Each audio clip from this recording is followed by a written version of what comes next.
What's good, everybody? Welcome to another broadcast here for Fast Break here for Sports Radio. Your referral for always sports. Sorry, the mic was muted there.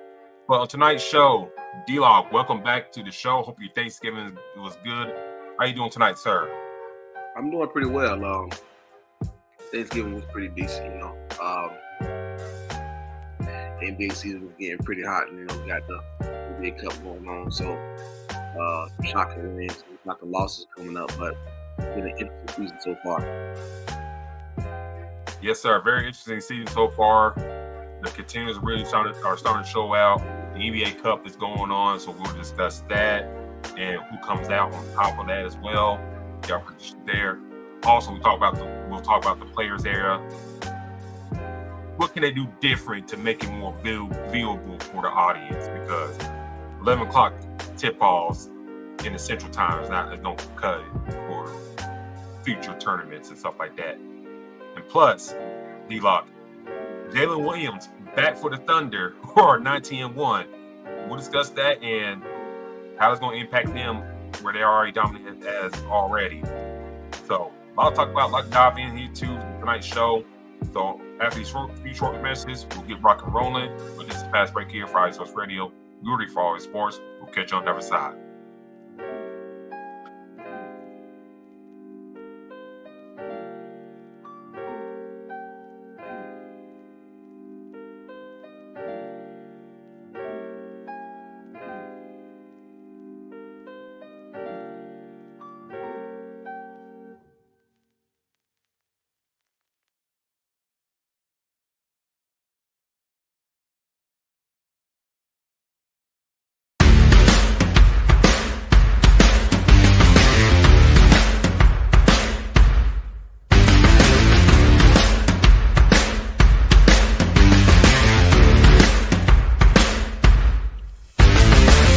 Hi, eSports Radio fans. This show is brought to you by Planet Jerky Premium Brisket Beef Jerky. Planet Jerky is the official jerky of the 2022 California League champion Lake Elsinore Storm, Single A affiliate of the San Diego Padres. This all brisket jerky has gluten-free options, contains no MSG, no sodium nitrate, is low in sugar, and high in protein. Go to their website at planetjerky.net and follow them on Instagram at Planet Jerky. Planet Jerky, the jerky that's on a whole other planet.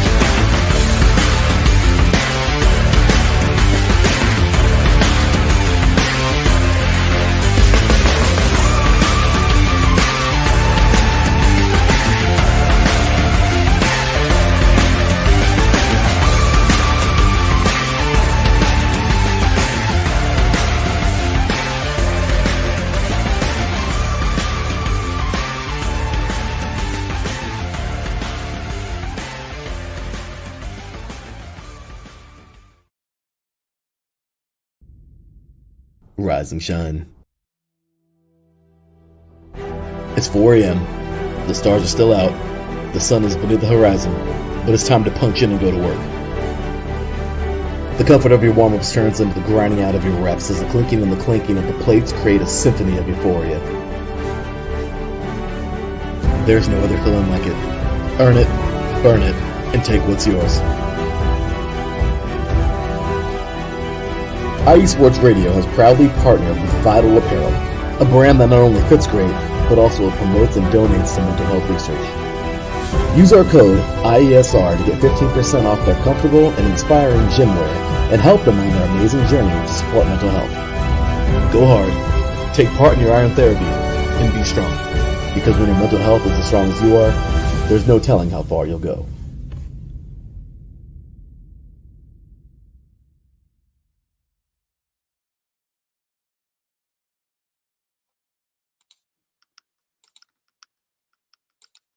And welcome back to the broadcast here tonight, ladies and gentlemen. Thank you for tuning in with us.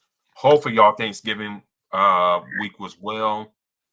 Hopefully, y'all spend time with your family or friends, however y'all do it. And hopefully, y'all watch a lot of basketball during that time because a lot of basketball happened from the morning time to the latest of night. D-Locke, that we will dive into. Let me take this, D-Locke. 11 o'clock tip-offs for college basketball. I know it's a holiday week, but damn. Like, that first Alabama game against UNLV, I tried, man. I tried. Second half, 4 minutes in, I was done. I fell asleep on the couch. And that Wednesday before Thanksgiving, man, I Luck had to cook some stuff. So I was up prime. I watched them play Maryland. But damn, they got to work on that. But we'll dive into that later. All that stuff. But welcome back to the fold, D-Lock. We're going to talk about the NBA Cup here and, you know, the knockout rounds, all that stuff. So we're going to dive into that, including your Orlando Magic there in the running as well. But this past week in the NBA was dominated by Nikola Jokic's historic play, the Pistons' surprise and rise, which we're still talking about, and the Thunder's winning streak, as we talk about this weekend NBA action. D-Lock,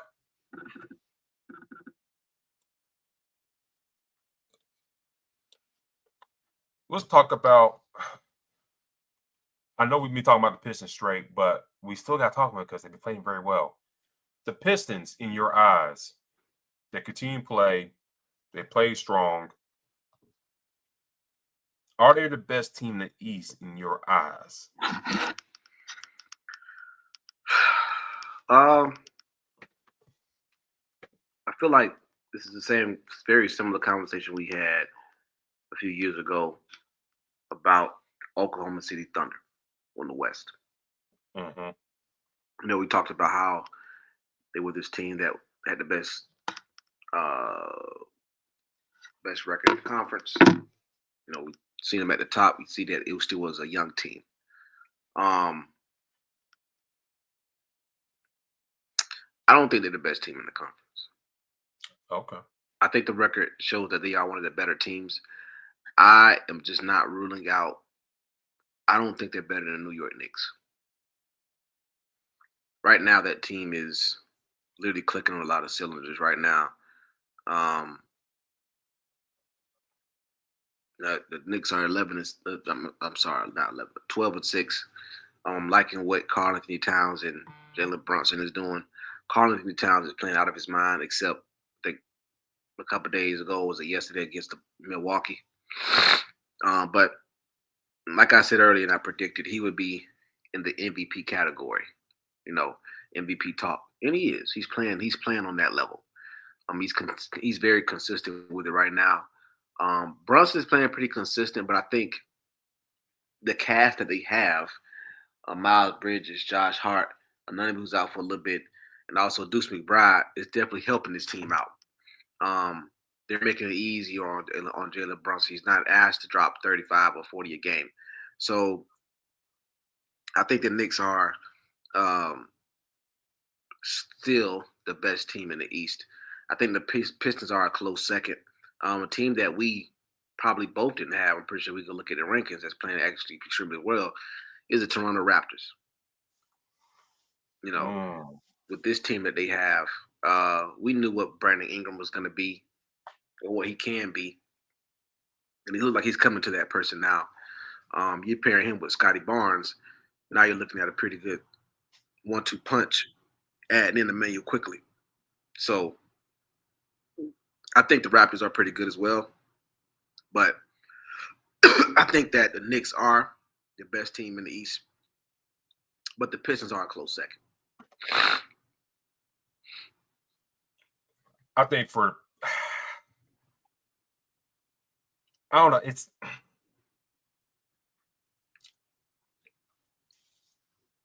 They've been playing so well. They like going back to the last game against the Saturday against the Heat. And I know we didn't tweet from the page much Saturday. Excuse us, but you know, hey, Iron Bowl happened. You know, you watching Florida FSU, and where about y'all new head coach? Yes, it's just like football. Like it sort of took a back seat. But shout out to Con Knipple to being a godsend for Hornets. Anyways, that matchup against Miami, they snapped Miami's 6-game winning streak. Kay Cunningham, 29 points in that matchup, 8 assists, 8 turnovers. That's not a great look, but 26 points for Tobias Harris. So every once in a while, you need games like him to kind of keep things even kill for the team.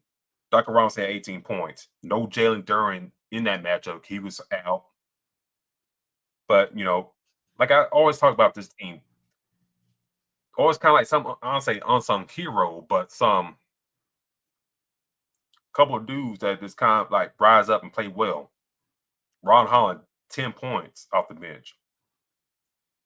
Paul Reed, 13-10 off the bench.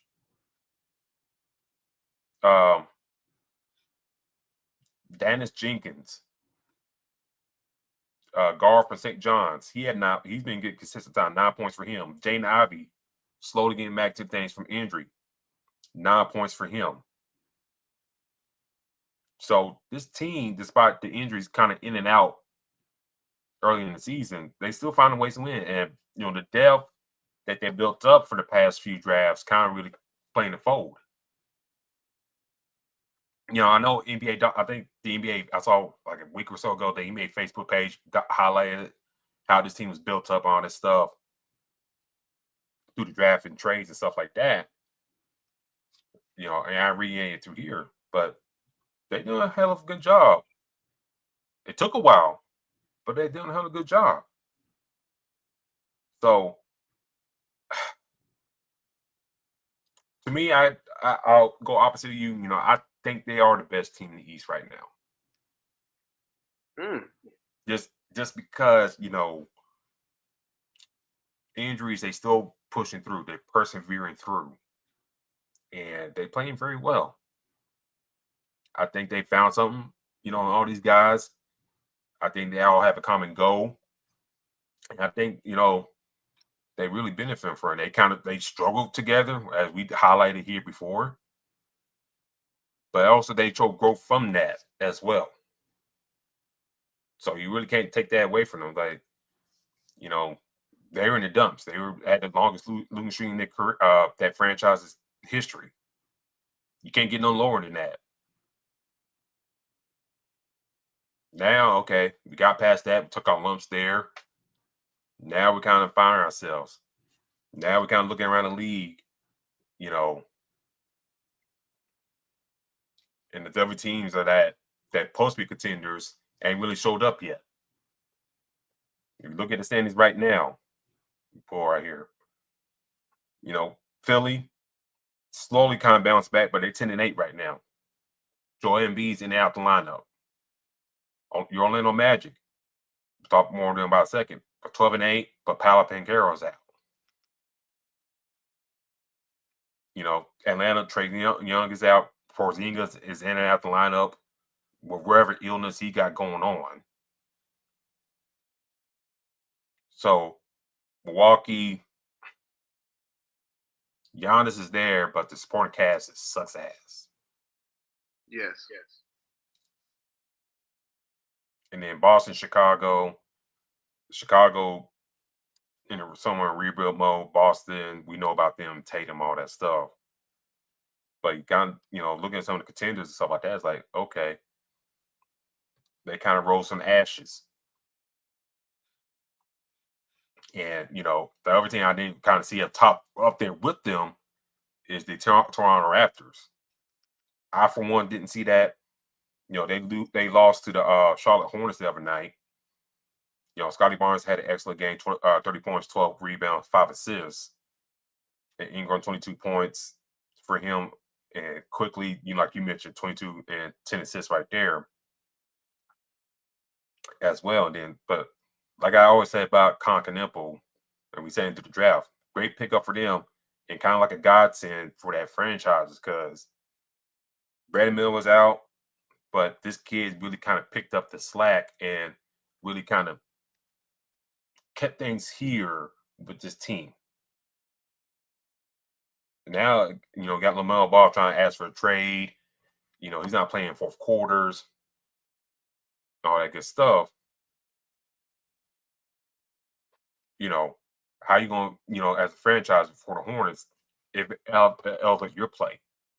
Mm-hmm. Like, what year is LaMelo Ball in? I'm trying to think. What year is he in? He got to be in. He got to be in, what, 7, 6? Oh, 5 years. I knew it was somewhere around there. So we're talking about year 5 of LaMelo Ball experience. And we're still talking about the Hornets being in the mud. And meanwhile, Kay Cunningham had his struggles early in his career. And we're talking about year 4, and they're top of the Eastern Conference right now. So these two dudes are like 1 year apart from each other. I'm talking about draft-wise. One guy on this team here has very long losing streak, all this stuff, had very injury-prone. People writing off like Steph Curry and stuff like that. Mm-hmm. Now you kind of see his play going up, team rising up, and stuff like that. They top of the East. Other guy here, very skilled and all that stuff, but it's just been down here compared to the other guy that went to the first playoff last season. So Detroit looks great. We'll talk about more here in a second, but they look great. They play great. Can we get when we get to December, D-Locke, them not, fall into the trap and stuff like that? Okay, the early season success is great. Now they kind of, stumble a little bit.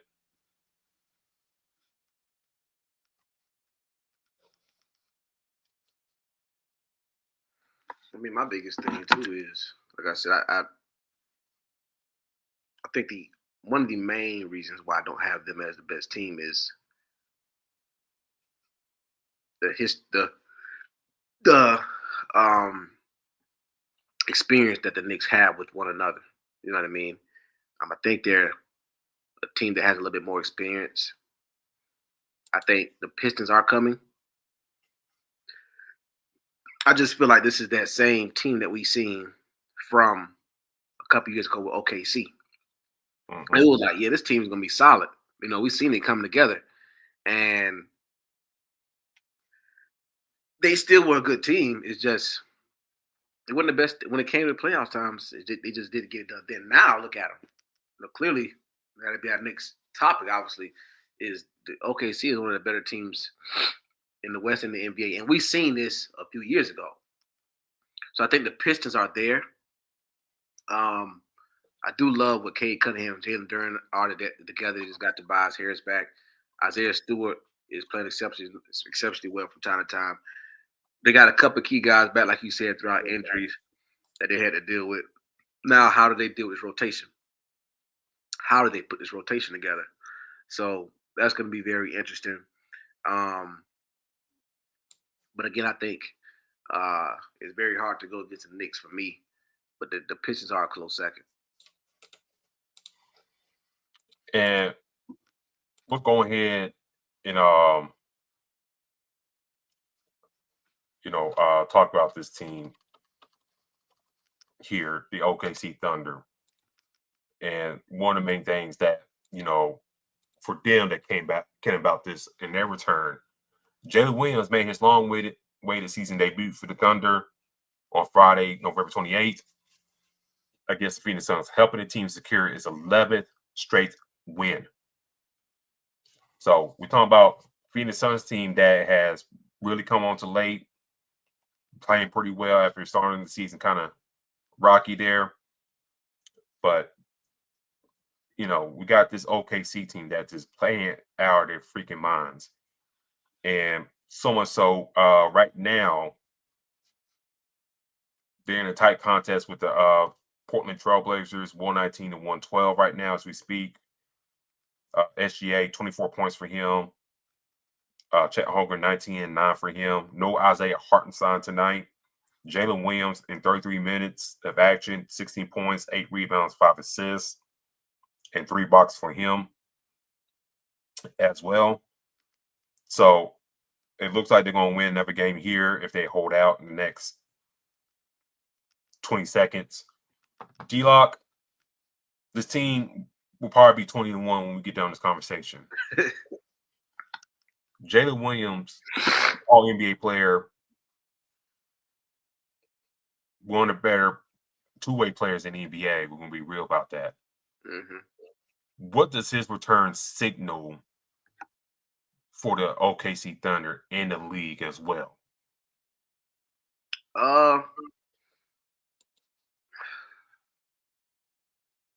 This team is clearly the best team in the NBA right now.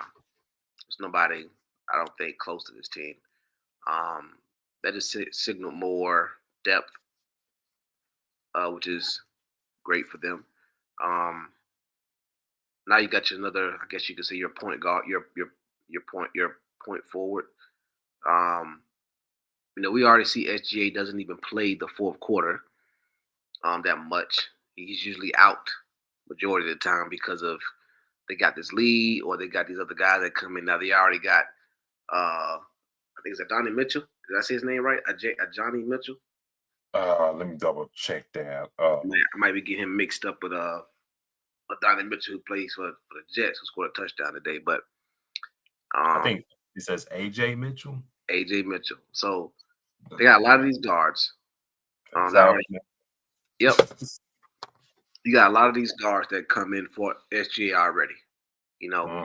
So he's not even the usage on his body. The usage is not necessarily needed for SGA right now.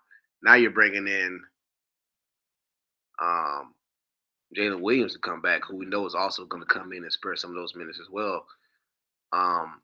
This team, the thing that it screams for this team is health. That's the word I'm looking at, health and longevity, meaning that, you're not looking at 7-8 guys who are going to play 35-plus minutes, which is what we're used to seeing from the New York Knicks for a few years with Tibbs. This team is not going to do that. As long as they are winning games, they're competitive or at the top, they can rotate these guys and get a lot of these guys minutes. Now that's gonna shorten down when playoffs come around, which is down the road months from now. But now health is the biggest bonus with this. Jalen Williams comes back healthy. Now you don't have to rely so much on SGA to do so much. Already you didn't need that. Now you got these other guys, Kason Wallace, Caruso, all these other guys that can come in and play a huge part. I think Hartenstein missed the most recent game. Not today, but I think yesterday. He might have been out today as well. But now Chet Holmgren will come in and get you what you need. You got the other teams who can come in. So this team has the depth. So this team is already loaded. You know what I mean? They already got a lot of stuff. Now they're just continuing to stay healthy. Now the biggest thing too is the Clippers are trash right now. I talked about this last week. Now because of that, they have to give their first round pick, I believe, is given to OKC.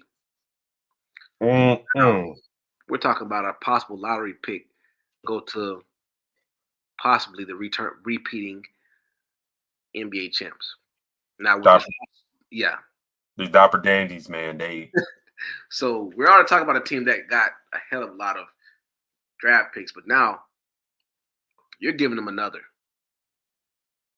So, in my mind, what do they do? This roster is already solid. They probably don't really need to add any more pieces right now. I mean, looking at it, I really don't see what else they can add right now. They're loaded at guard. They got the forwards. Maybe a big.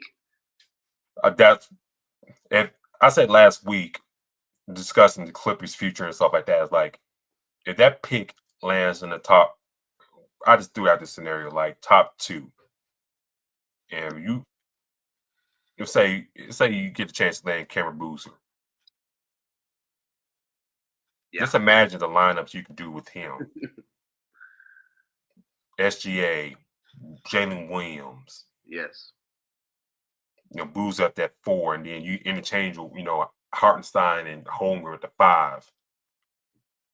And Boozer, if we can be real about it, he's more of a bruiser down low than Holmgren is. That's how his weight and stuff like that. But any of those guys we talked about past couple weeks ago, the freshmen and stuff like that, if they could get any of those guys in that fold and it developed nicely, we're talking about OKC for a good stretch. Yeah, and that's my this team could be good for a long time. A very long time. And main reason why I said it goes back to the key word I said, and it's health. Because you already got the depth. If you can add another person in, you're just helping the health that this team needs. We always talk about teams possibly repeating any sport. We talk about two things when it comes to that. College football, NFL, college basketball, anything. College basketball is probably a hell of a lot harder because you have a team that go to the NBA, to the college the tournament, and then all 5 would leave. Go to the NBA. Cool. College football, they're probably bringing back a lot of those guys more likely. NFL, bringing back NBA. Two things that we always talk about. Can a team stay healthy? And can they, what's the phrase I'm looking for? Deal with the pressure from other teams and the attention they're going to get from being champs the year before. Right now, OKC is doing both very well. Yes. Right now, we know that they're the best team. They won the NBA championship last year. They don't look distracted. To be honest with you, I don't know if you've seen a lot. I haven't seen that many commercials with any OKC Thunder on there. I've probably seen a few. Obviously, we've seen 2K26 drop with SGA. Got it. They had that AT&T commercial they ran to death during the tournament. With the 3 guys, Williams, Holmgren, and SGA. But that's the only thing I really saw. Yeah. Unless they do stuff local, and we know that happens. Well, yeah, that's what I'm saying. Even when a team does turn into the champs in any sport, we see that team be on every TV commercial that comes around. We haven't seen that with OKC. So cool. They're dealing with the pressure and the expectation. They're damn 20-1. And 2, how many big injuries are we seeing this team have? They don't have that many big injuries. And the one guy that they want to keep the healthiest is not even playing that much in the fourth quarter. So now, and this is before Jalen Williams gets on the court. So now you add that in, you're looking at a possible, okay, this team can manage and continue to stay healthy throughout the season. That's the end goal for this team when it comes to just the season before playoffs. Because they're 20-1. They're going to make the playoffs without question. They're 20-1. They're more likely going to be the best team in the conference and the NBA. Simple. They want to be healthy when the NBA playoffs start. So I think that's the biggest thing that I'm getting from Jalen Williams coming back is, listen, now these minutes that they were giving in these rotations, now you could dim it down a little bit. Instead of Caruso getting maybe 25, 26 minutes, you could chop him down about 21, 22. Instead of SGA having maybe 32, 33 minutes, you know what? I could chop him down about 29, 30, maybe 28. So now you're saving his body, the usage, until the NBA playoffs. And that's what we talked about with Tibbs for years. No matter where he goes, he does the opposite. These teams look very good, even back when he was with the Bulls. Looked like one of the best teams in the East. We thought this team was good to go. They get in the playoffs, body's dead tired. This dead tired or hurt. These are the things that OKC is trying to avoid. And when you add in a player like a Jalen Williams, so we know what he is, it helps that out throughout the whole season. I'll add this. This team couldn't start off better than they. I mean, you couldn't script a better opening to the season. So you couldn't winning streak after winning streak. You know, you only have one loss to your name thus far in the season. And the score finally went final, so they beat the Blazers 123-115. SGA finished with 26 points and 5 assists. Holmgren, 19 points, 9 rebounds for him. AJ Mitchell, when we talk about 17 points for him, 5 rebounds, 5 assists as well.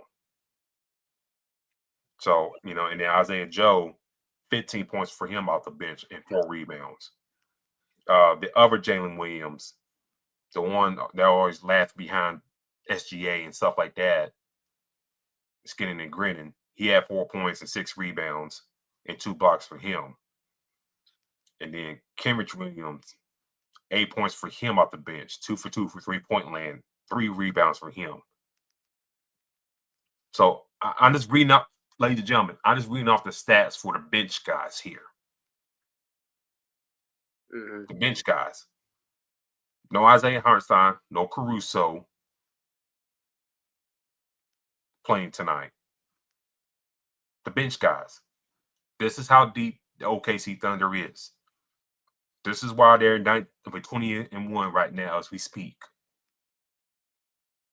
And getting Jalen Williams back into the fold of things with their top production right now and them not fully healthy, it's a scary thing for the whole league. We talked a little bit about Detroit. Playing very well, the guys going in and out the lineup. Happy for them there. But they still got a lot of work to do. This team here, we kind of seen the results of a well-oiled machine. And kind of,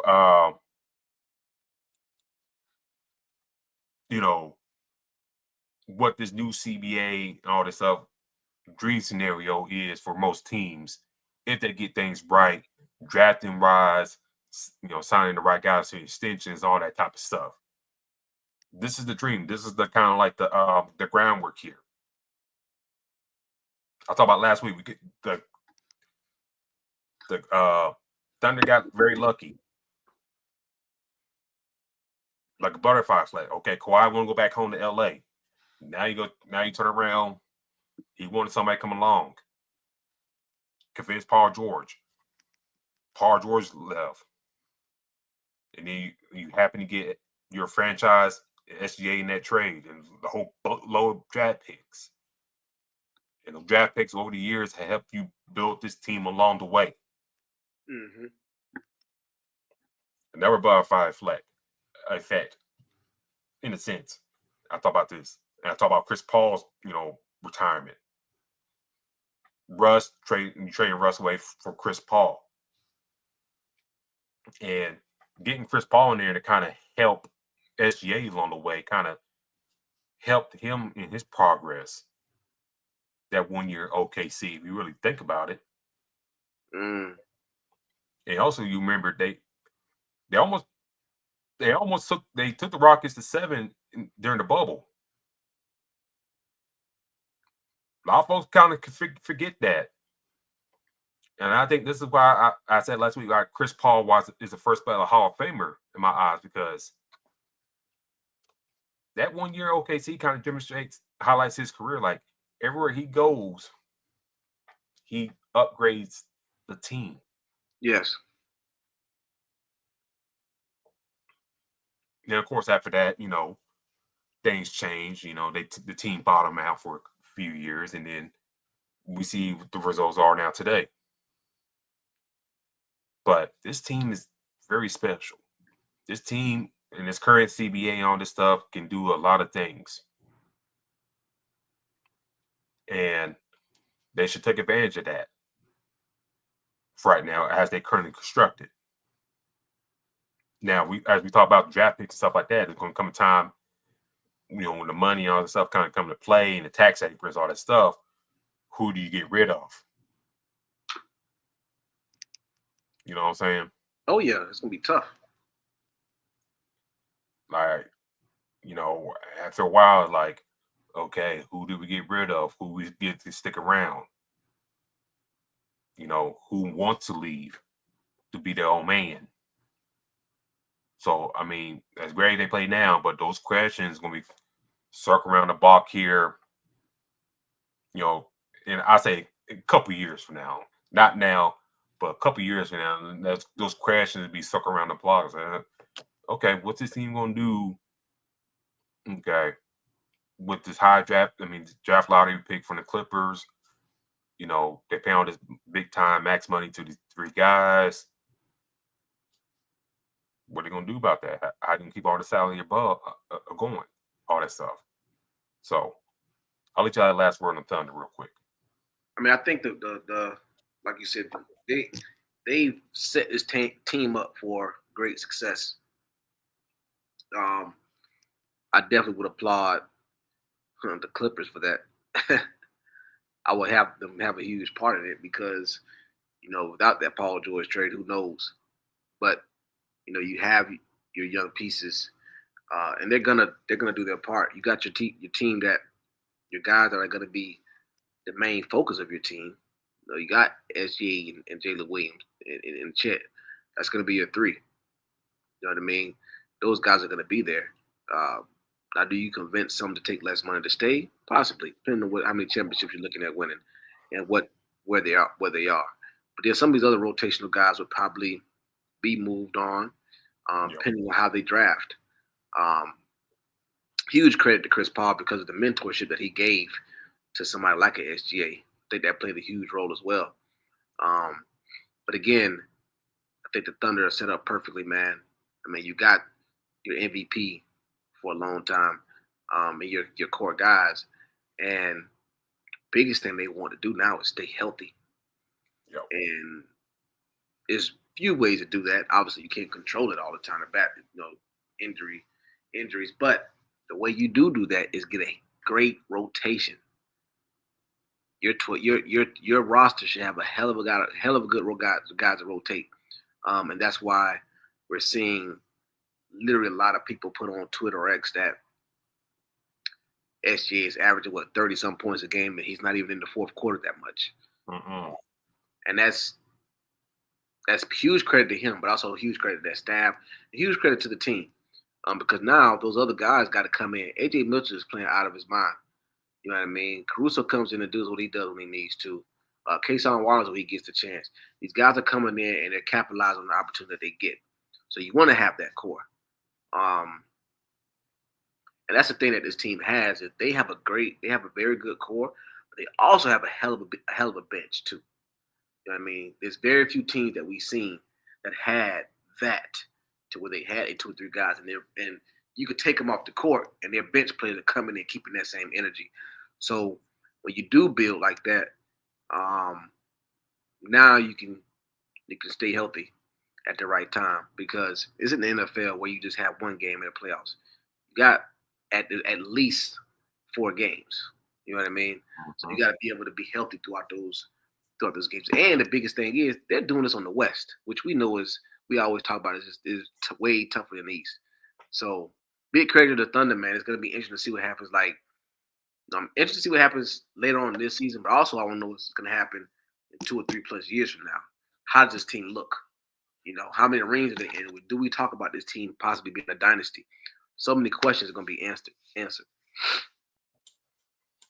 And then our next segment, after we take a break here, we will talk about the Suns in that matchup in the Cup against the Thunder. So we will talk about that next segment. Josh Ritter.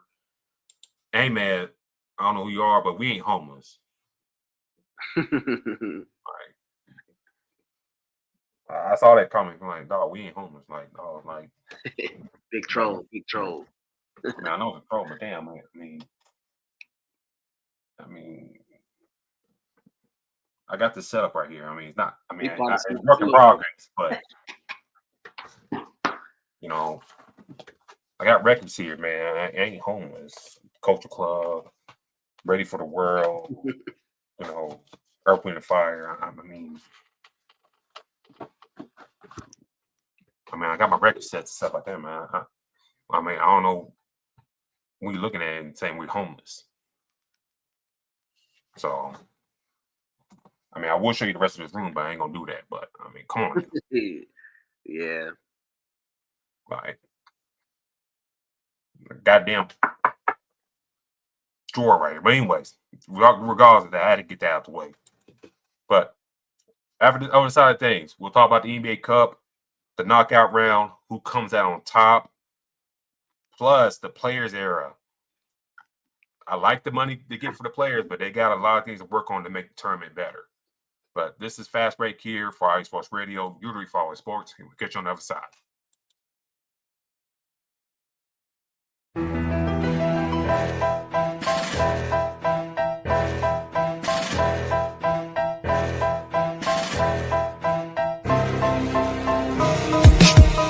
For the last 10 years, IE Sports Radio has been bringing you amazing content ranging from interviewing legendary athletes, coaches, and other authorized media personnel to building tailor-made shows dedicated to all major sports cities around the country. Make sure to follow us at IE Sports Radio on X, Instagram, Facebook, TikTok, and YouTube to keep up with the latest in sports and with all of our shows. Also, make sure to check out our daily updated website at iesportsradio.com. At iesportsradio.com, you can see our daily show schedule and check out all of our show pages with personal bios to learn a little bit more about each of our awesome hosts. In addition to our show pages, you can catch the IE Sports Radio blog, Hall of Fame, Fans of the Month page, and our merchandise shop including t-shirts, tank tops, caps, long sleeves, hoodies, and more.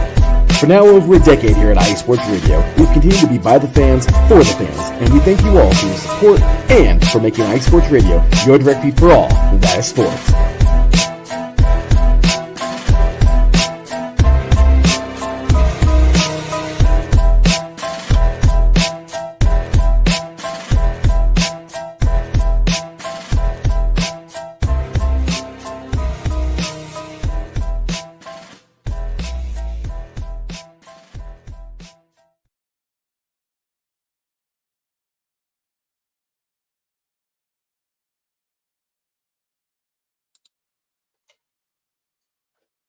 Man, I was in there worrying about the damn homes, man. I forgot to run a ticket right here during that commercial break. So, anyway, if you heard that on that commercial break right there, do follow IE Sports Radio on all your social media feeds: X, Instagram, Facebook, TikTok, YouTube.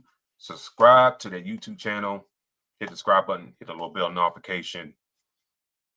Once we go live, you'll get that alert. So please hit that subscribe button.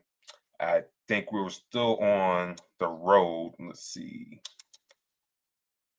Let me pull it up real quick. So on the road to 500. So we're working on that. Progress being made. So do follow on all social media feeds. Got the new logo as well. So new IE Sports logo looks very beautiful. I love it. It's cool, tight. You know, kind of looks like a professional sports team. So I love the logo that Larry B did. Looks awesome. So we're kicking ass, taking names here at IE Sports Radio. But as we move forward, D-Locke, the NBA group of stage is just wrapped and the quarterfinals are locked in. Let's start in the East real quick. You got the Knicks v. Raptors, and you got the Heat versus the Magic.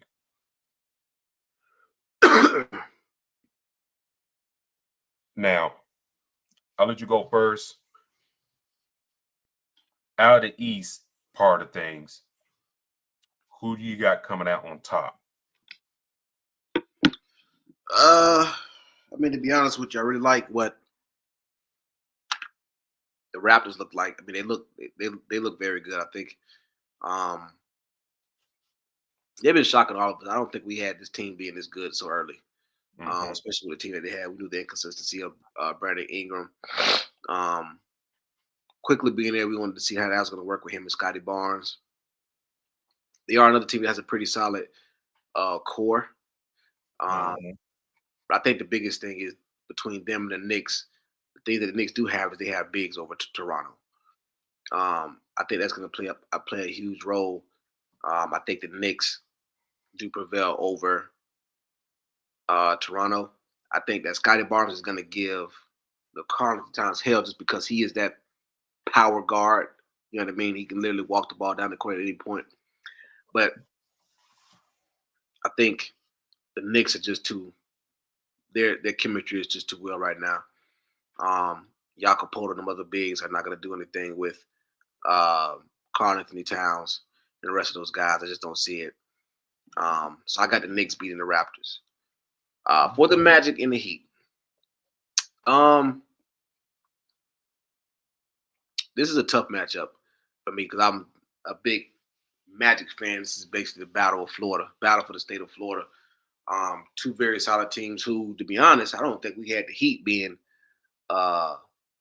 this good right now at this moment. Bam is playing extremely well, him coming back, and especially with Khalil Ware. They've been doing their thing, and now that Tyler Hero's back in the fold with Andrew Wiggins and the rest of these guys, they have that rotation. They're going to be very tough because they have that rotation. Tyler Hero, we obviously know, can get hot at any point, especially not having him and Davion Mitchell and the rest of those guys there. The thing about the Magic, I really like my Magic. I think Desmond Bane is starting. We talked about it before. Desmond Bane was cold for a little minute. Now he woke up. He's playing pretty good. Jalen Suggs sometimes takes some times off, but I think he's a guy that's going to be consistent, play a huge role in Franz Wagner. Tristan DeSelva is also coming in. He's playing pretty good. Wendell Carter as well. But I cannot take them over the Heat because they do not have Paolo Banchero. I think they're missing a key piece. And I just don't see this team being able to beat a team that is as loaded as the Heat are right now. I mean, their guys are playing pretty well. Norman Powell. This mix is different than the Heat team that we've seen in the past, but they got a good group of guys that can score at any point, and they got, I think, really two good big men down there, Khalil Ware and Bam. So I'm gonna take the Heat in this one. It's hard for me to say that. Definitely, the Heat is gonna win this one. I know Desmond Bane can get hot, but it's just relying on him and Wagner to battle against the Heat. I'm not too much of a fan of. Now I go to between the Knicks and the Heat. I think this is a hell of a matchup also. The biggest thing that the Heat are benefiting from now is health. Now they're getting healthy. Tyler Hero's back. They have the rotational guys. I think Norman Powell, obviously, they got so many shooters over there. Andrew Wiggins can come down and play defense at any point. But for me, I got the Heat winning in the East. Okay. Different. Like I said, I did say earlier that the Knicks, I feel like it's the best team in these.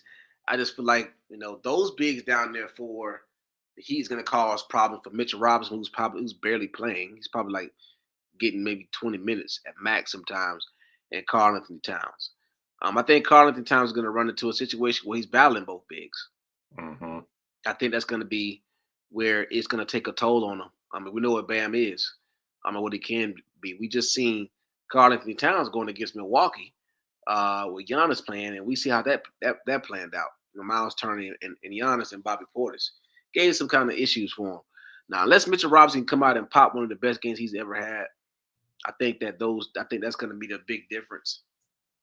Guard-wise, I think these teams match up. They have the depth. They have the defenders also. Wiggins is a hell of a defender when he wants to be. I just think that there's only one Karl-Anthony Towns on this team compared to what the Heat got. So I got the Heat coming out of the East. Real quick for me,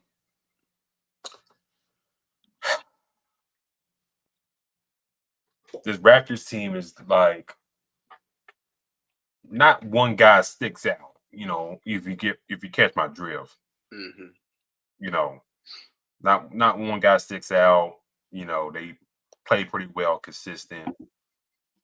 Now, granted, they played the Knicks today, and they got beat down 116-94. Quickly had 19 points in that matchup. Barnes 18 points, Ingram 14. The bench, Burry Bowles 11 points, 8 rebounds for him off the bench. I'm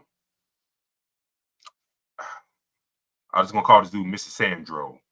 Mr. Sandro had 9 points and 7 rebounds. I'm not gonna try and pronounce his last name. And then no RJ Barrett, no Jacob Bartelling. Shout out to Chucky Hebron. He got some minutes in there as well. The Knicks, like you mentioned about Towns, 22, 8 points, 8 rebounds for him. Josh Hart almost had a triple-double, 20 points, 12 rebounds, 7 assists. Also 3 steals for him as well. Jordan Clarkson, 13 points off the bench for him in this matchup as well. Mitch Robinson had 15 rebounds as well, so he contributes something. I know he don't like his teammates' choice of music and stuff like that. Man, I don't know if you saw that or not, but somebody screenshot his Instagram post that he's tired of listening to DMX in the locker room and wants some Morgan Wallen. It's a dog. That man said change it up. To Morgan Wallen. Oh, man. Hey, man, you got to do that on your own time, then. Yeah. I was like, dog, you in New York, play for the Knicks. Dog, ain't no trying to listen to Morgan Wallen. I don't think they got a white dude on the squad anyways. have you back up. But anyways, moving along. To this matchup. If Barrett and Potel not playing, and you got the bigs for the Knicks playing, and they rebounding very well, I think the Knicks should handle this. But I don't know, something about this Raptors team is just like they sneak up on you, they play well.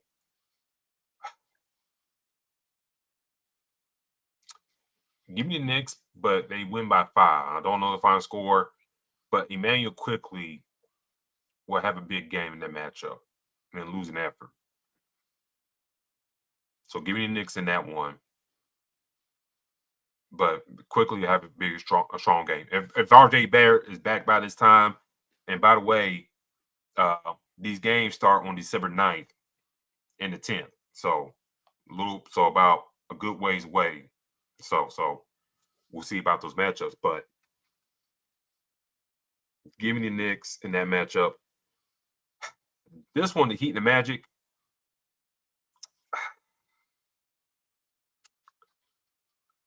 Let me ask you this about the Magic. Some people are saying, if efficient-wise and analytic-wise, they've been playing better without Paolo.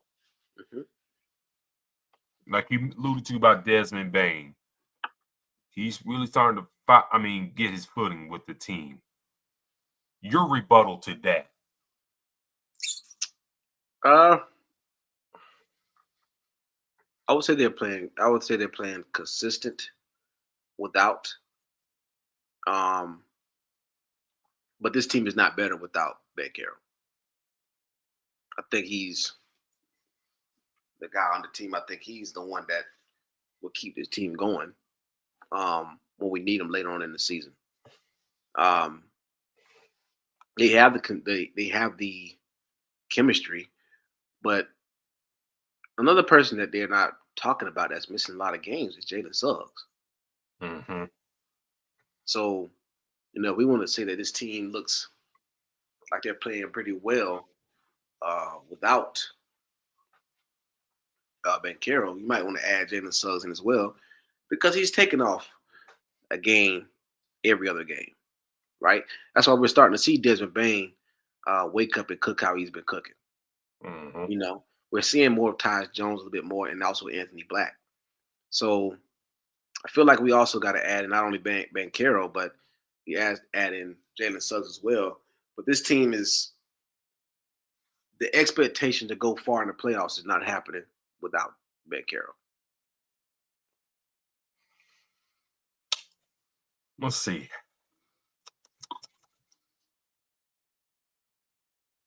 Very tough to say. This team, when they last played, they played the Pistons and won that game by 3 points. Bane had 37. Mm-hmm. Jet Howard didn't play despite playing very strong for the past few games. Not concerning, but like damn, the dude been scoring pretty well. Why you icing him, not playing him? But anyways.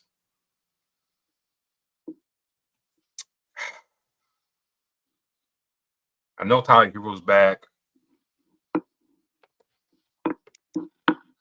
it's tough to gauge. I know we're like a week away or so, but I'm gonna roll with your Orlando Magic on this one. I think one thing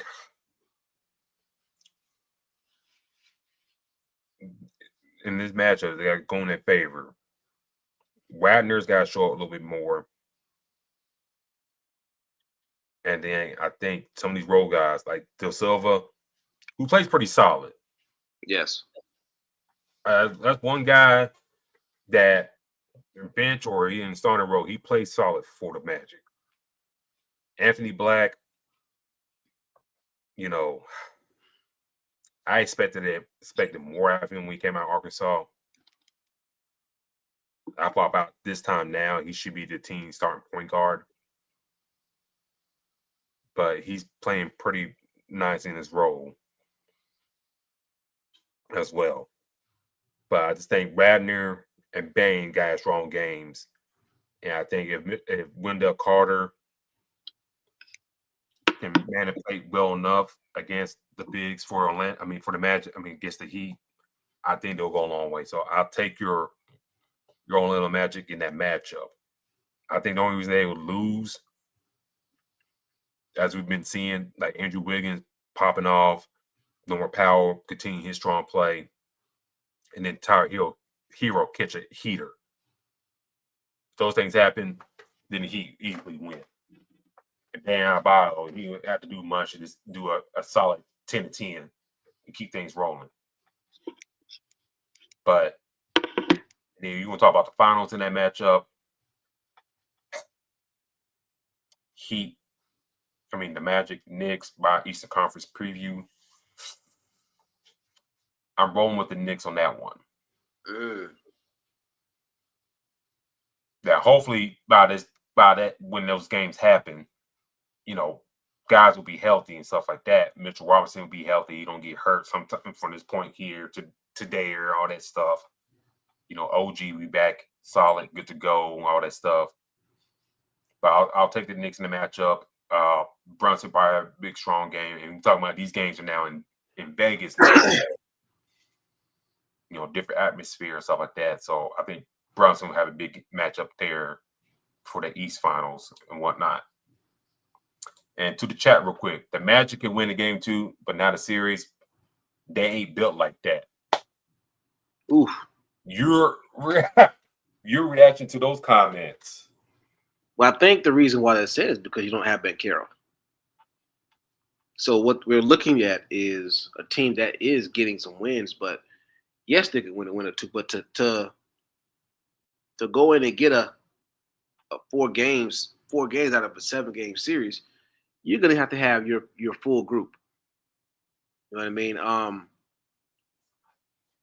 I think Jalen Suggs taking off a game or two, like I said, is playing a huge role as well. Your guys got to be healthy for a 6 or 7 game series. We talk about it a lot with Joel Embiid. This is something that we've historically talked about. We talk about this with Kawhi Leonard. So to me, I agree. I think that they can win a game or two with the team that they have right now. You're not gonna have De Silva starting 7 games out of a series, and expecting him for y'all to win that series. It's not happening. You're not going in this a first round of the playoffs and say, okay, De Silva, you're gonna give us 30 plus minutes. That ain't happening. Especially against the teams like the Detroit Pistons, Toronto, who is playing good, New York. You know what I mean? Miami Heat. You put them these one game and one off can work now, but when you get in a 7-game season, you're gonna need a Ben Carroll. You're gonna need a consistent Ben Carroll. You're gonna need a consistent Wagner. You're gonna need a consistent Jalen Suggs. This is why they brought Desmond Bane in. These are the guys that you're gonna need consistent. So what you're seeing is a team right now that has a good chemistry with the guys that they need in rotation. But now when you get your 3 guys, or your 4, they got to play extremely well. Now, I think the thing is that may possibly hurt the Magic is where are they behind Wendell Carter? I like Goga, but how do I see him pairing up against a team that has 2 or 3 bigs? So do they look to add on to that? But agree, this is a win a game or two roster right now. But when you put Banchero on there, and you have a fully healthy Jalen Suggs, I beg to differ. So hopefully Marcus will hear that and have a good rebuttal. We'll wait on that right quick. Let's go to the West real quick, D-Lock, to Western part of things. Ooh. We talked about the Thunder earlier in the show. They played the Suns in that matchup. Who do you got there to move on? You know what? I think I'll start with Lakers and Spurs game first. I think that's easier for me to pick. Really? I got the Lakers over the Spurs. Right now, the Lakers, that 3 that they have, they're starting to look scary.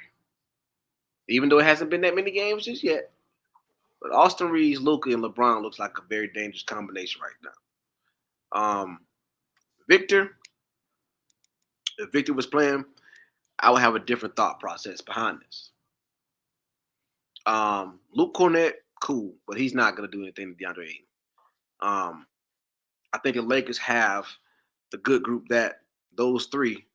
I think that's, in my opinion, that's your 3 all-stars right there. And LeBron, yes, I said it, Austin Reeves is an all-star. And Luka, those guys are playing extremely well. So for me, I would definitely have the Lakers going. And for the Thunder and the Suns,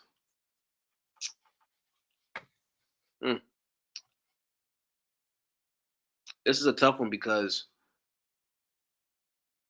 or a tougher one because the Suns are actually playing pretty good with the team that they have. I think they shocked a lot of people. Now, I don't think they're beating the Thunder.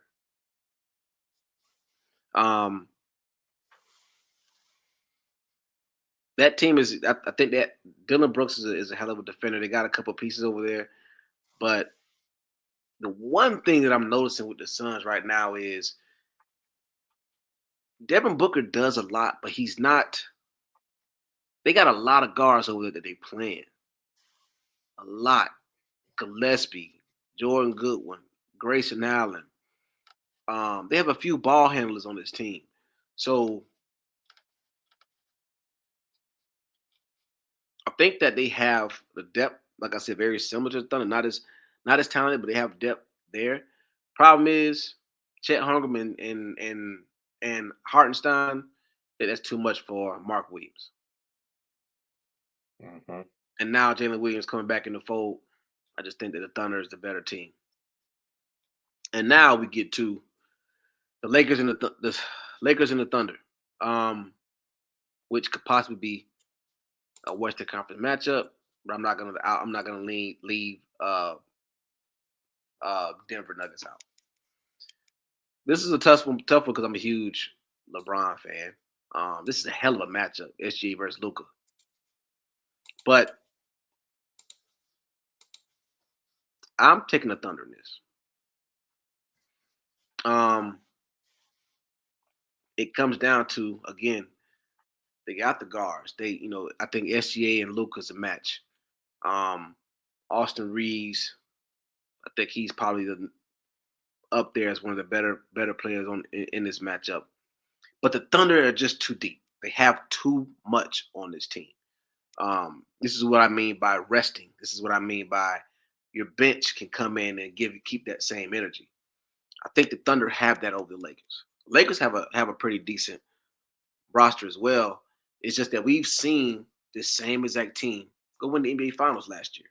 Mm-hmm. And it's hard to go against that because of how this team is looking, the confidence that they have, and the rotation, even with the bigs. You got Chet Holmgren and Isaiah Hartenstein. I think that's going to cause major issues for the Lakers.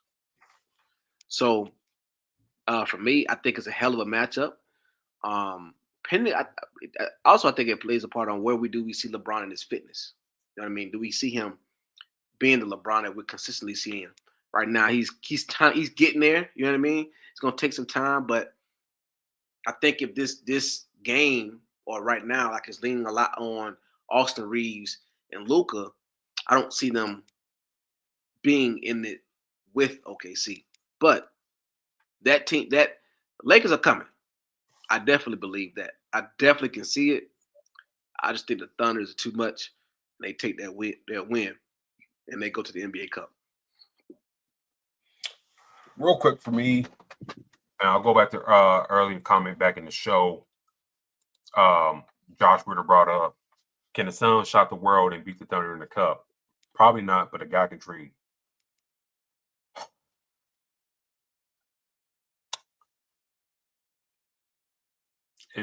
Well, here's the thing with the Thunder. Jalen Williams coming back with this team, how they've been playing, was like an added bonus. Mm-hmm. Having said that,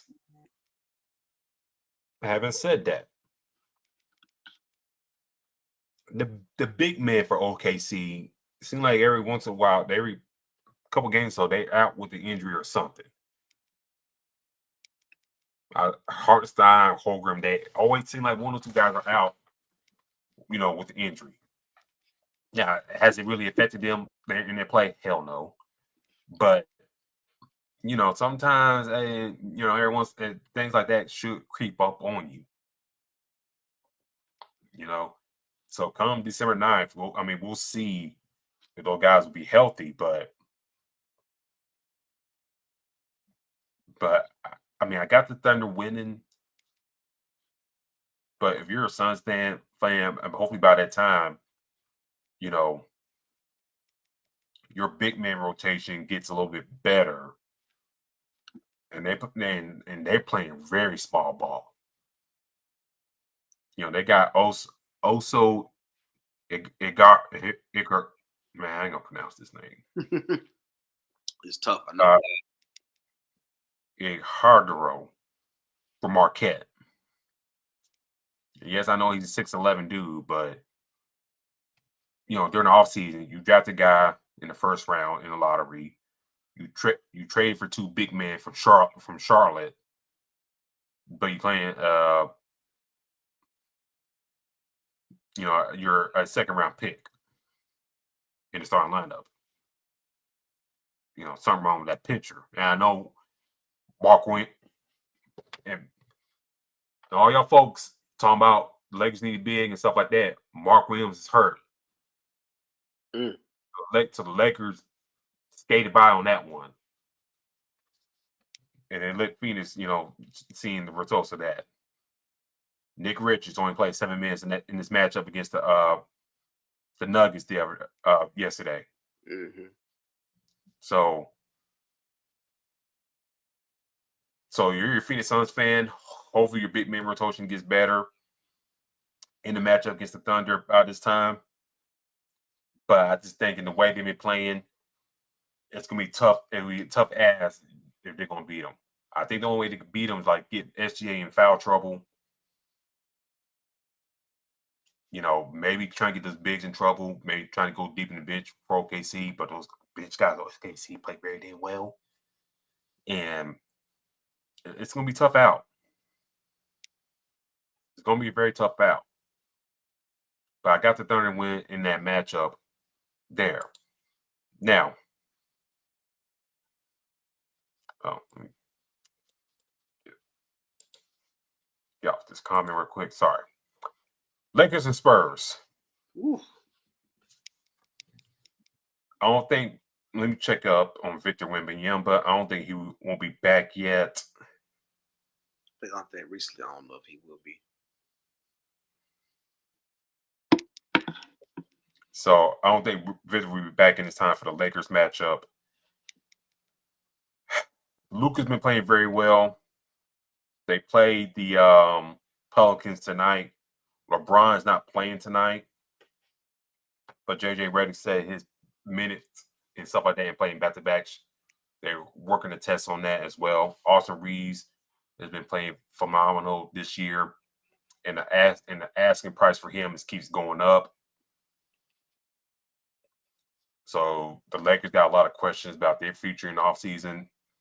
And speaking of Lakers' future and all this stuff in the offseason, the Bus siblings, Jenny got two of them out the paint. Mm-hmm. I don't know if you saw this or not. Speaking of the Lakers, Joey and Jesse Bus were let go from their front office positions. Yes, they got the new low ownership, but I said this on X when that happened. Jesse Bus, if some of y'all don't know, he was the one that worked in the scouting department, ran that, and did a very fine job finding guys like Caruso, Austin Reeves, maybe like second round picks like Jordan Clarkson, those type of guys. He was finding those type of dudes running the scouting and stuff like that. And the Lakers let him go. Why? I don't know. I know new ownership want their changes and stuff like that. Hey, all cool. But if you had to keep one sibling around, I thought that would be the one. But just Bush, if you happen to see this, hey man, I think you can get a gig anywhere else. That's just my opinion. Mm-hmm. That's just my opinion. I'm talking to you. Hey man, you smart enough, you could be a GM. That's my opinion. I thought you should be GM. That's just my take. Anyways, getting off that. Back to this matchup.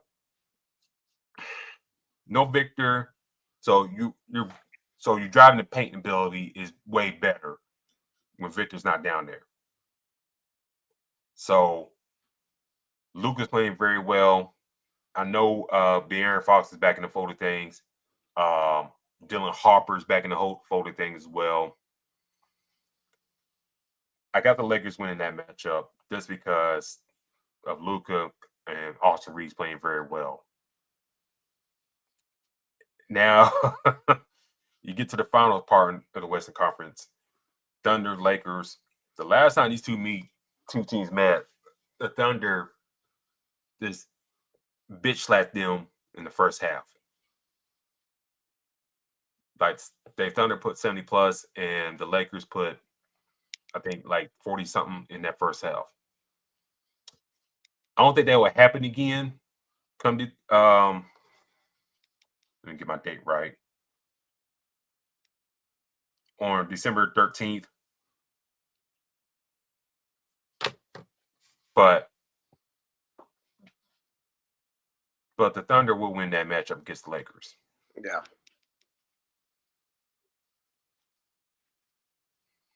And we got a matchup of the Thunder and the Knicks in the finals, in which we'll dive in more to that when that happens. But it's just like you can't bet against OKC. If you betting in Vegas, stuff like that, and wherever the line is, you taking OKC from majority of bets.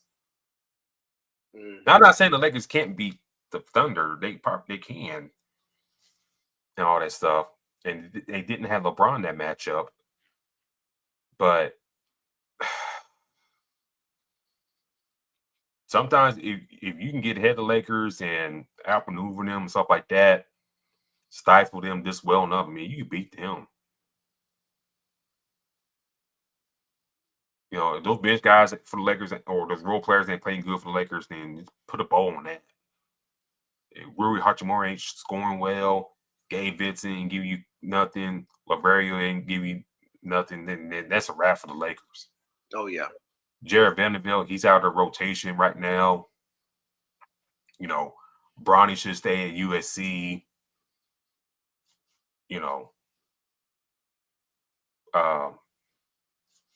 That's really about it. So I think the final teams in this cup are fascinating. Yes. Only because two of the teams are top of the West. One is missing their franchise player in Victor, and the other team, the Suns, are playing very good basketball. Chemistry wise, too, without Jalen Green. And that's another thing. Jalen Green missing time, stuff like that. But other guys that really kind of step up. The Gillespie kid playing very well. So I gotta get that shout out to him because he's playing very well. Had some very clutch moments for the Phoenix Suns, and they played really elevated when these other guys get chances and stuff like that. But I'll let you have the last word real quick. I mean, I think that's the biggest thing for me with the Suns too is you're seeing Gillespie play a lot, but Jalen Green isn't there. So I did think Grayson Allen did come back, so I think Gillespie minutes probably went down a little bit. But when Jalen Green does come back, I think this team is going to be a hell of a lot better. But they're not. I don't think. I think they're playing very consistent. I just don't know if they're among these other three teams.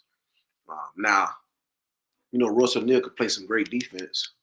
A couple of these guys are doing what they're doing, but for me, the Suns are fine. And that's why I was saying earlier, like, you ain't really seeing Devin Booker go, crazy like that with this team because they got these guards in rotation. We're seeing Jordan Goodwin play a hell of a lot. Dillon Brooks does come and bring that defense along with Russ O'Neal. So I like this Suns team, but I would definitely like them better if Jalen Green was out there. So we'll dissect this more when the games come about. The NBA doing a pretty good job promoting a couple months, and it's more for the money for the players, especially those role players, stuff like that. Real good chance for those guys to get some extra money in their pocket. Real quick, D-Lock, before we get out here, the Players Era, tournament William Dubbit happened out in Vegas last week. 18 teams, the champion, the Michigan Wolverines, and by the way, the straight dominance from the Michigan Wolverines. Dusty May and his crew just smacked up fools all throughout the tournament there and whatnot. So congratulations to them in their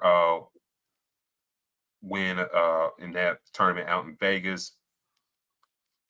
But they win that. They're running up Gonzaga. First appearance in the final. And then semifinals, you had Kansas and Tennessee in there as well. That final score of that tournament, 101-61. So you're talking about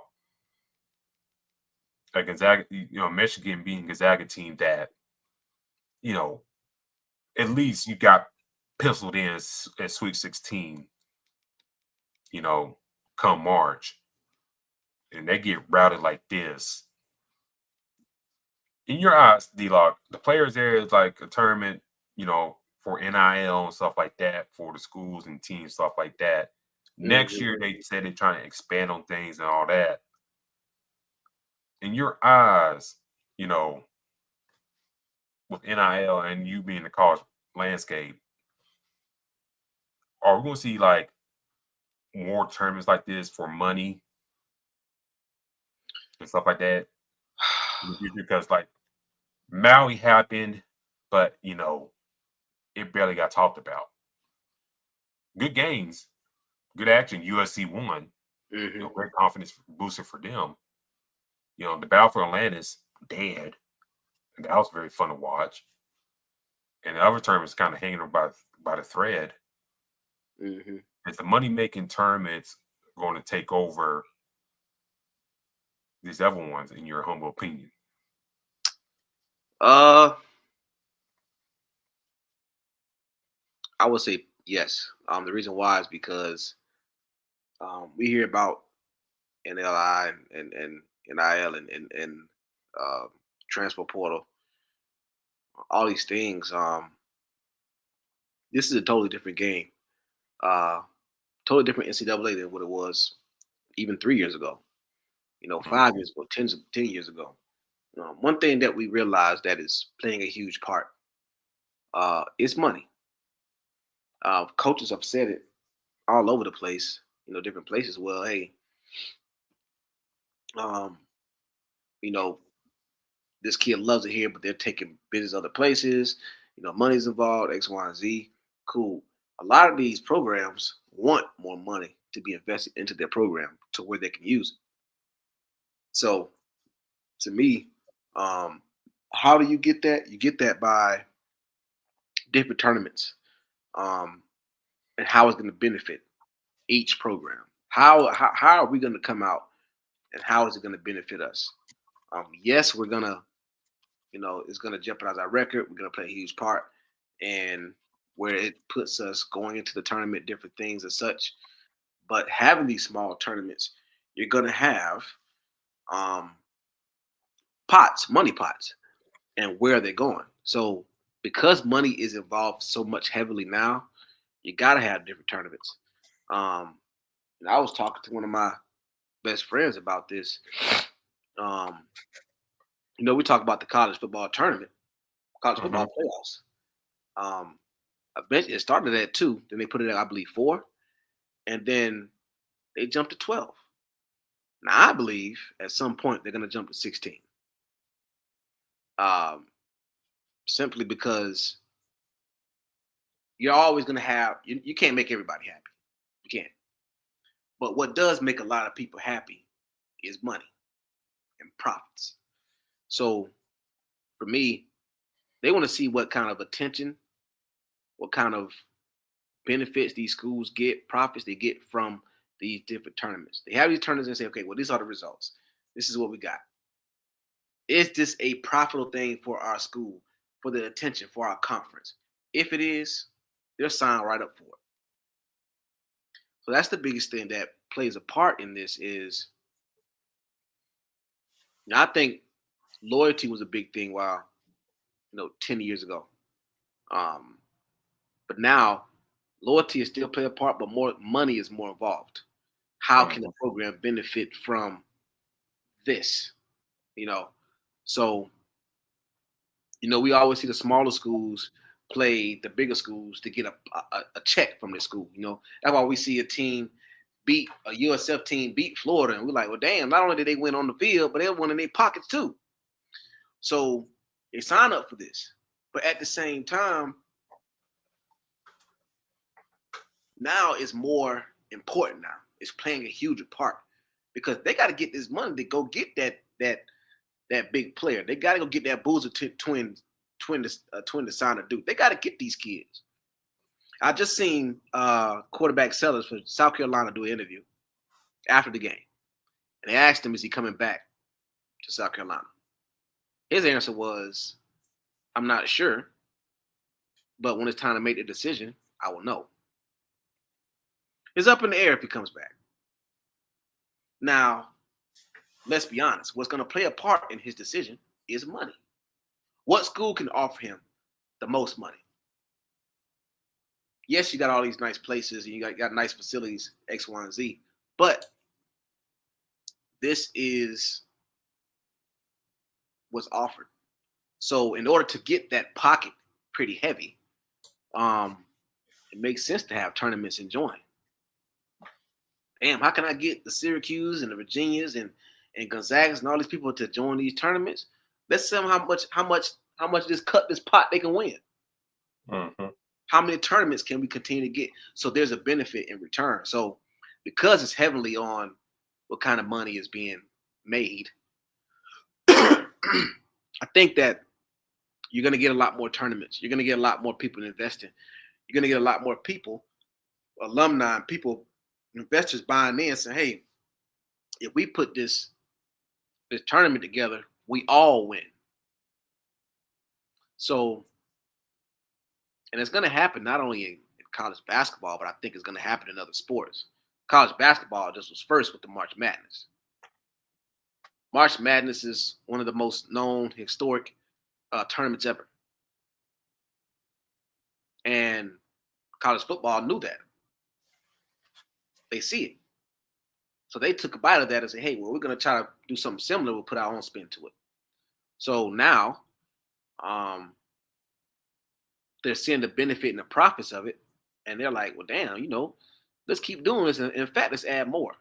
So I think that you're going to have these different tournaments going all over the place, especially now that money is more openly given to or you're paid to these players.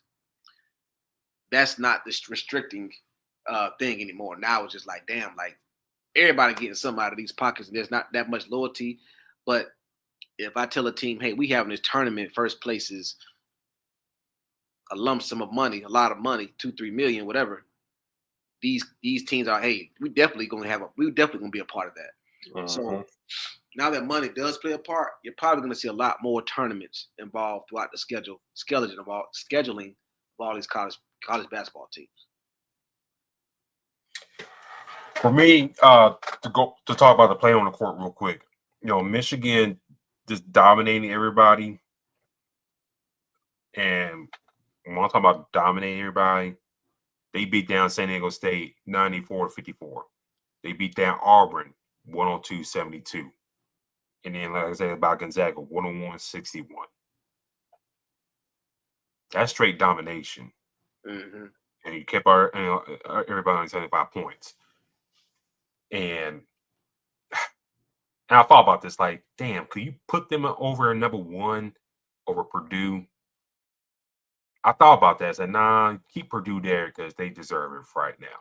But damn it, those 3 games right there, like, shit. Excuse my language, but you talking about 3 tournament teams right there you beat down in November. I think they deserve consideration to be number one. Then the next game is December 6th against Rutgers.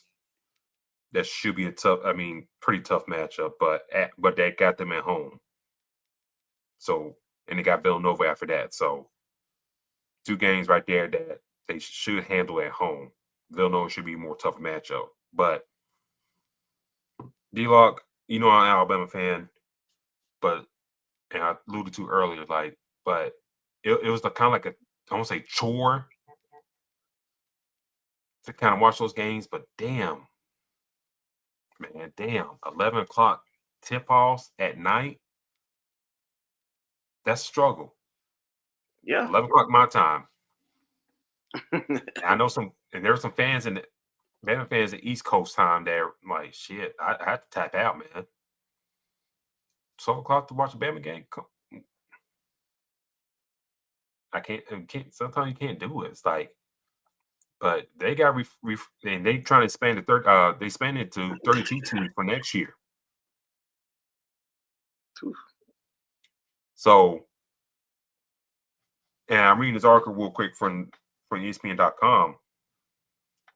Only 24 hours after organizers promised to stick to their current setup, Players Era Festival CEO Seth Berger told ESPN that organizers will consider a new format when the next year's field expands to 32 teams. Berger said organizers rethought their stance following online backlash after Wednesday's matchups weren't announced until after midnight on Eastern Time. Those games were set using a format based on margin of victory, record, AP ranking, head-to-head record, points allowed, and points scored throughout the 2 games in the event. The reality of this is having the humility to listen, Berger told ESPN on Wednesday. That's all it is. We thought we had to come up with the right solution. So, after hearing that, I hope things get resolved. I hope things get better. And then you may have to expand to another site to get these games in an orderly manner. So I think, well, yes, using those things kind of to set up your matchup and stuff like that. But damn it, you kind of mess up everything else up along the run. Now, to this question right here, do the players ever change NIL? Hell yes, it does change NIL. Like you alluded to, you're expanding to 32 teams next season. You already had your heavy hitters out there of Houston, Tennessee, Kansas, Michigan, Gonzaga, San Diego State, Auburn, Alabama. I think I'm missing a few teams out there. UNV, Maryland, Got a lot of heavy hitters out there. That's what I'm saying. Next year, who do you expand to? Duke, Carolina, Kentucky, Villanova. I think St. John's was out there this year as well. Texas, Florida.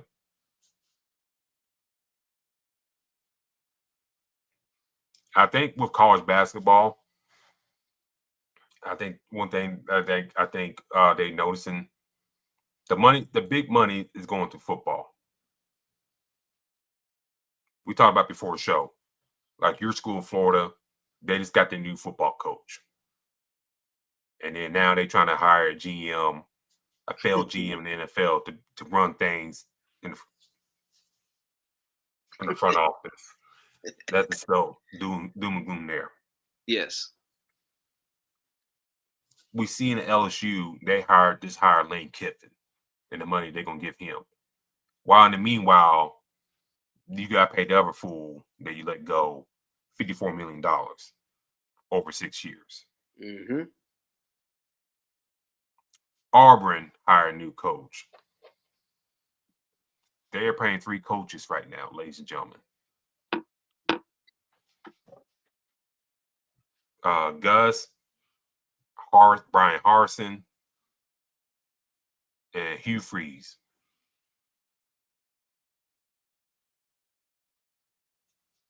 So if you're a college basketball program, even the top ones, if you can get, besides like Duke, Carolina, which y'all in Kansas and Kentucky, y'all basketball first programs. But for these other schools, where sometimes when we come with your hands up like this, it might not be here for you. It may be for something else. And these tournaments and stuff like this will help with your budget. So I think for the players area, I think a lot more teams, and you will see some more top teams get in on this. In terms of the past, like Maui, Balfour, Atlantis, Charleston tournament. There's another one I think about. The Great Alaska Shootout. I mean, that's been defunct for years, but tournaments like that, all those things kind of come to fact. Like that's going away. Just going to these tournaments to play for sport and whatnot, and tournament rankings and stuff like that. That's done. Now you're playing for rankings and stuff like that in a tournament position, but also you're playing for money now. Yeah. Like I don't know if you saw the court on the players area. There's like sponsor logos everywhere.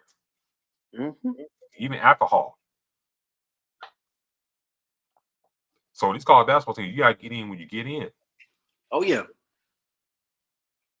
It's a benefit, man. It's what it's doing for not only the sport but the school in general. And that's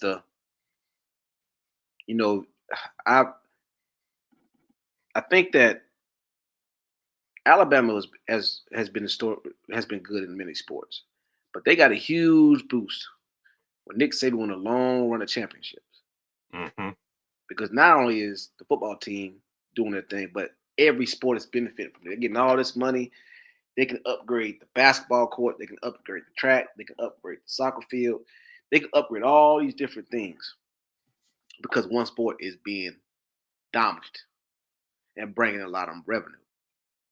So if you can bring in a lot of revenue in one sport and continue in different sports, that's going to benefit the whole university. And that's how they look at it because, like you said, LSU just hired a new coach, but they got to pay their old coach. Florida State hired Mike Norvell, but they're paying, I can't think about dude's name. They're paying the coach. Willie? Yep, still paying him. You're paying these guys, and you want to get a new guy. Now, it's easier said than done, or it's easier when you're winning these championships. Now you're probably not letting go these other coaches. You're getting that money, and you're putting it into other parts of the facilities or other facilities, stuff like that. So But because of the sports that we're talking about, we know the ones that make the most money in college sports, college basketball, college football. Those are the ones that are top 1, 2. You probably got maybe baseball, maybe third, probably coming in, maybe soccer in that range, somewhere down there, and it trickles down. Volleyball is somewhere up there for certain schools. But the money that they can bring in is so much. They want to capitalize on that. So the Duke, who's been so good in basketball for a while, UConn, who's been good in basketball, North Carolina, they bring in so much. Michael Jordan, who has invested so much into North Carolina, all these other sports can benefit off of that. Now, obviously, where they get the money from, they're going to benefit the most. We know that. But if you can get revenue coming in all different types of places, that is going to benefit your whole program, your whole university. So that's why when it's a chance to get a tournament where there's possibly a pot that can be grabbed, it's hard to turn it down. Very hard. And that's why, like I said, now you're going to see more tournaments the more people invest in the college sports. And you're getting that because, again, now these kids are getting paid. These rosters are not just recruiting rosters. Some of these rosters, these athletes are making more than the coach. Mm-hmm. And then kind of before we head off, you know, you had a team like Iowa State that also played very well in the tournament, but they didn't make the finals. They beat St. John's, you know, and they beat Creighton the next day by 18 points. And then they get matched up with Syracuse that lost they lost 32 games in the tournament, and they beat Syracuse down 95-64. And the reason I bring this up because the winner of the tournament, Michigan, they earned $1 million in additional NIL compensation, coupled with a $1 million in guarantee for every participant. Y'all heard that correctly. So $1 million for the school and $1 million for every participant. The runner-up receives $500,000. And in third place game between Tennessee and Kansas, those guys got $300,000 and the loser got $200,000. So this is what we're talking about. You're talking about college athletes here. $1 million in your account like that, if you play well enough in a good 3-game stretch, easy money. In a sense, you know, you get my point.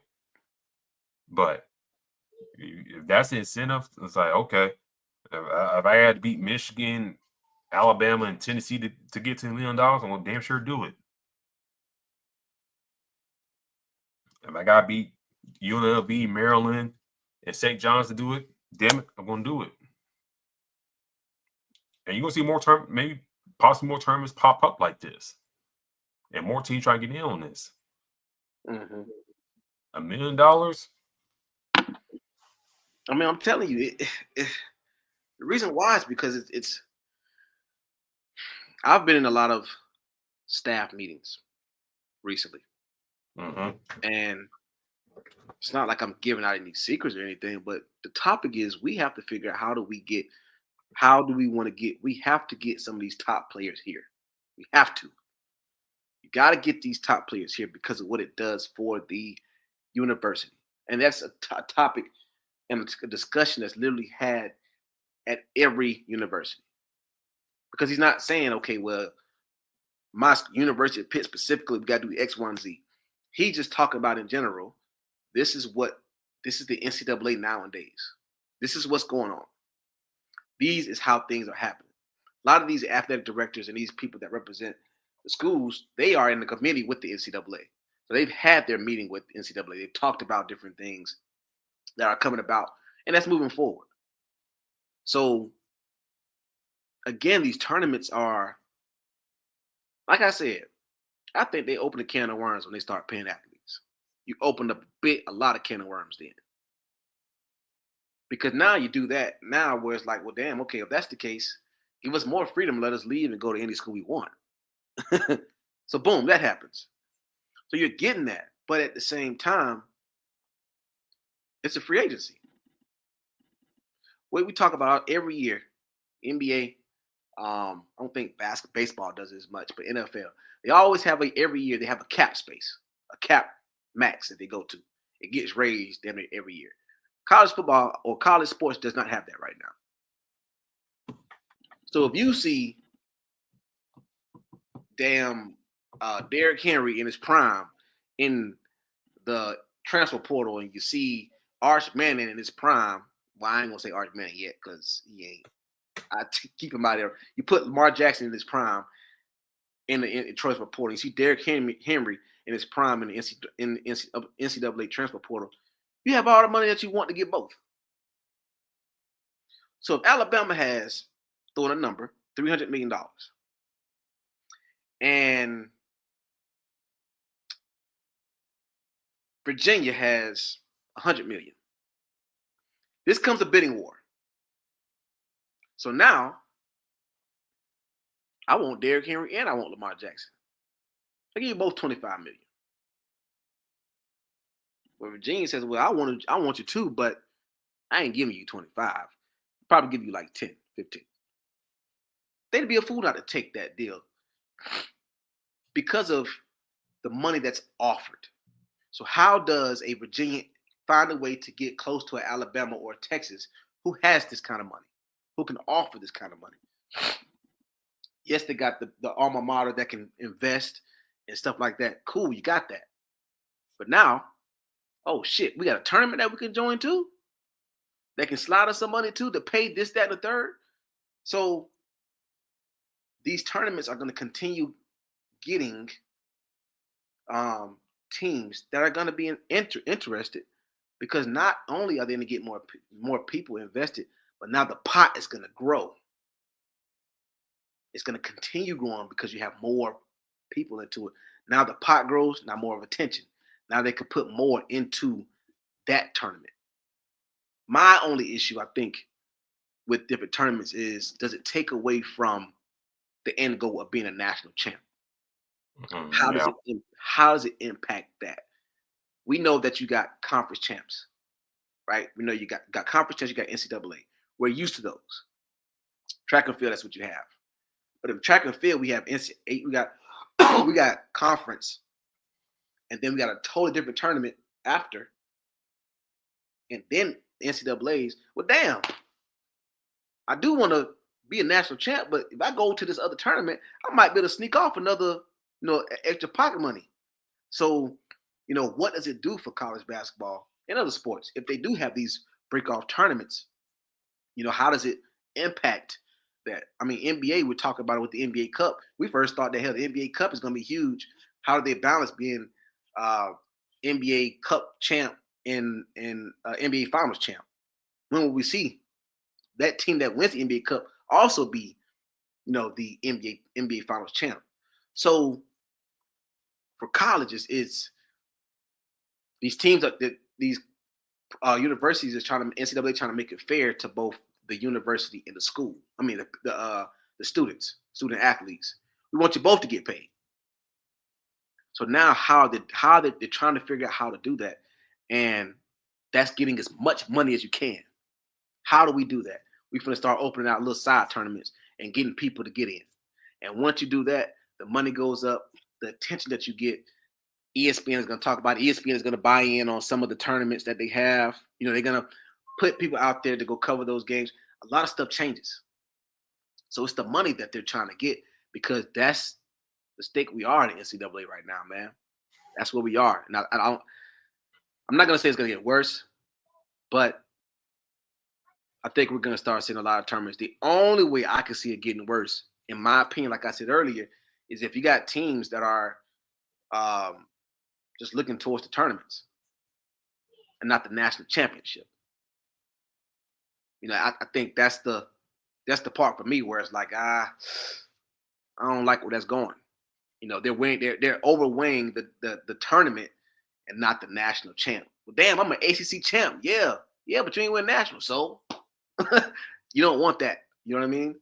So, and it's a tough thing to deal with, man. I mean, it's gonna change a lot for the NCAA. It could be a good thing, but at some point, I think it's gonna be where it's gonna have to have certain tournaments. I'm like, okay, cool, this is it, because it's a lot of money invested, man. Everybody wants some type of return in their investment. I'll put a bow on this. I do wonder, like, the player area that, like I said, they spending next year. I do wonder, are they going to try and do this around Thanksgiving again, or maybe like this can be like a preseason tournament that everybody get their eyes glued on? Like, you start off the season with this tournament, money involved, so like that, get the juices going, all that, and the going on in their favor. I do wonder about that. Like, should the NCAA be smart and promote this beginning of the year, all this stuff, and have these big teams meet up with each other, trying to make this get big pot? And then also you talk about the levels and stuff to this. What about these lower schools? Mm-hmm. How they going to try to get in? You know what I'm saying? What about the schools out there? Like, because the teams in it right now got heavy hitter names in it, whether coaching wise or player wise. But now, okay, if I'm like North Texas, and I know we're trying to find money somewhere, how are we gonna get in? You know what I'm saying? If I'm, Alabama A&M, how can we get in? You know what I'm saying? I know we're not winning the fucking thing, but how can we get our foot in the door? You know what I'm saying? Other schools, I can think of Florida Gulf Coast, North Carolina, Colorado. You get what I'm saying? Like, how can some of these other schools, like, damn, is this going to be only reserved for the big boys, or can we get in action as well? So I think one thing about the NIL in this area going to be brought up about, or making it for the big boys to chase the money, or can everybody else get along in the pot as well? And that's, I think, one big thing that's going to be looked forward to in the future. Yeah, players there are cool and stuff like that. The money's cool for the players. But if I'm some of these other schools around the nation and whatnot, hey, I want to get in as well. So Illinois, I like to get in this tournament as well. Big state. So we'll see how things shake out for the Players tournament and how they go about things in the future. But this has been our show tonight, ladies and gentlemen. Thank you for tuning in with us tonight. Very long show, but we had to get a lot in and all that good stuff. Shout out to Audie Crooks for Iowa State. She's been killing this year. 47 points for her. Get her win, and for the Cyclones win today. So she's doing big things. She'll be All-American by season end, but playing very well for the Cyclones right now. But D-Lock, how can people find you on social media? You guys can find me at Black-813. We definitely got the dub today. Definitely needed that. Hopefully we can keep it going, man. We got a good tough game against the Steelers. We lost, but for some reason they always bring a tough game. Hopefully my magic is good out. You find the social page at Twitter, X, Fast Break ISR, that's Fast Break IESR. You follow me at Spawn4288, that's Spawn4288. I talk about the Iron Bowl a little bit. Talk about this one single tweet about the damn Titans. That's about it. Do follow me on my other two pages, the Crooks Process on Instagram and TikTok and Facebook. You see the logos there. Give me a follow on there as well. Do follow ISOS Radio on all your social media feeds, X, Instagram, Facebook, TikTok, and YouTube. Subscribe to the YouTube channel. Hit the notification bell when the shows go live. ours every Sunday or the other shows on the network, you'll get that notification, and give us a like and follow as well. Until then, ladies and gentlemen, next week, more college basketball talk, more NBA talk. Florida basketball is up and rolling. Thank you for tuning in with us. This is Fast Break here for Sports Radio. You're the Reef Sports. We'll catch y'all next time.